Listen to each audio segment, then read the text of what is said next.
Greece's coalition government has lost its junior partner after it pulled its two cabinet ministers from the cabinet following a dispute over state broadcaster ERT.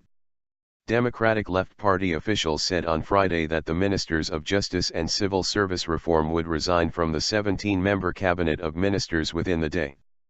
Two of the party's deputy ministers were also preparing to resign, the officials said. It was not immediately clear whether the party would continue to support Conservative Prime Minister Antonis Samaras's coalition government in parliament. But there will be no early elections at this stage because the coalition's second largest partner, the Socialist coalition party Pasok, said earlier on Friday that they would continue to support the year-old government. A written Democratic Left Party statement said it would continue to pursue an agenda of reform, implying that it would extend limited support to the government. Antonis Samaras, the outgoing Minister of Administrative Reform, confirmed that the moderate Democratic Left Party was abandoning the conservative-led administration of Prime Minister Antonis Samaras.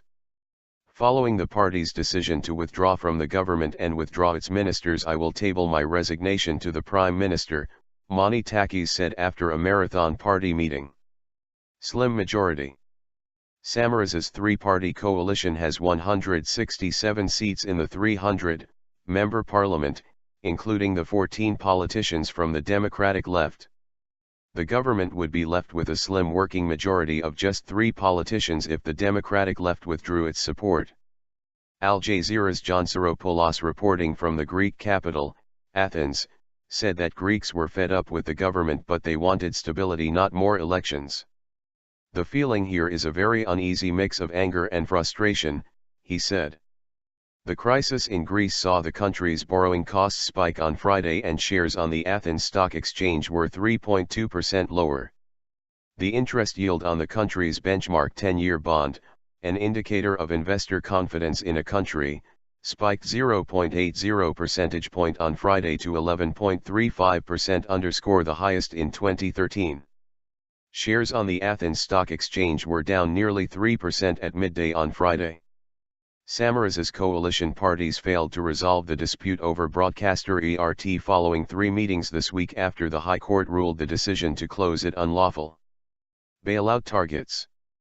Greece has relied on €240 billion, $316.8 billion, in bailout loans from the other Euro countries and the International Monetary Fund for the past 3 years. The country has had to introduce harsh austerity measures demanded by rescue creditors, which have deepened the country's recession. Samaras ordered ERT's closure on June 11, shutting off its signal and firing nearly 2,700 employees as the country embarks on a second stage of painful cuts likely to focus on reducing the size of the public sector.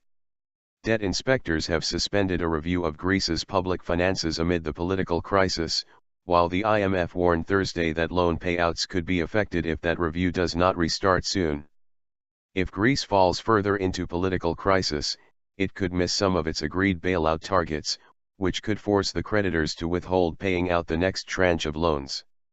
I love Greece, but I'm very much looking forward to a Eurogroup press conference where Greece is not going to be discussed and a summer where we don't have any Greek crisis, said the EU's top economic official.